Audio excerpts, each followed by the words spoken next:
Thousands of illegal immigrants who come to Britain in search of a better life have found their dreams of a good job and money instead of becoming a nightmare. Many pay big bucks to traffickers to make the journey, but end up in destitution.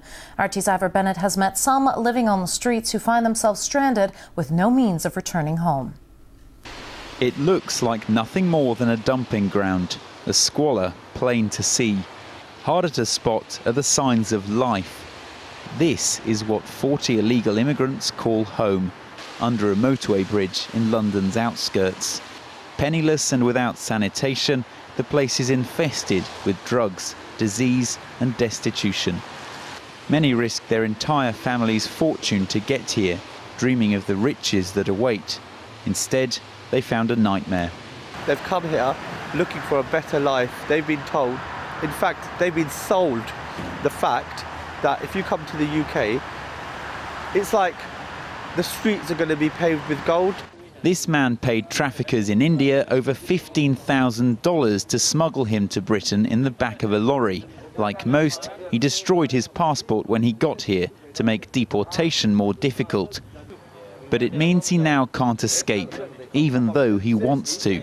He was promised he'd find plenty of work, money and accommodation, but he's now trapped in poverty worse than he left behind.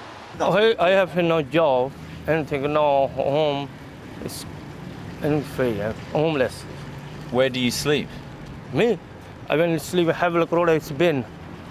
In the bin. Yeah, it's bin. With no official identity, men like Lakhvinder are stuck in a bureaucratic no man's land. Britain won't deport them unless they can prove who they are and where they came from. Each case has to be dealt with individually, and some can be complex, with many not having travel documents or not wishing to comply with the documentation process. In the cases of Indian nationals, we continue to work with the High Commission to speed up the time it takes to return them to their home country. Nearly 13,000 illegal immigrants left the UK voluntarily last year, a quadrupling in numbers over just 6 years. Such is the desperation to leave. This car park used to be a busy pickup spot for manual labour, but now there's nothing. This is where the men wait, looking for work. They're here every morning, hoping to be picked up and paid for a day's labour. Today, though, like most days, their wait is endless.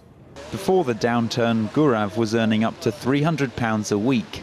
Now he's lucky to get £15 a day, doing jobs he never thought he'd stoop to. All the guys who are in India, all thinking about, in England, money is money is too much money, but no, they don't know what happened here. What's the reality? The reality is that it's too hard. We're doing labor work as we didn't, do in India. Yeah, we are from a good family. The men are expected to send money back to their families in India. No wonder most were reluctant to appear on camera. Ivor Bennett, RT, London.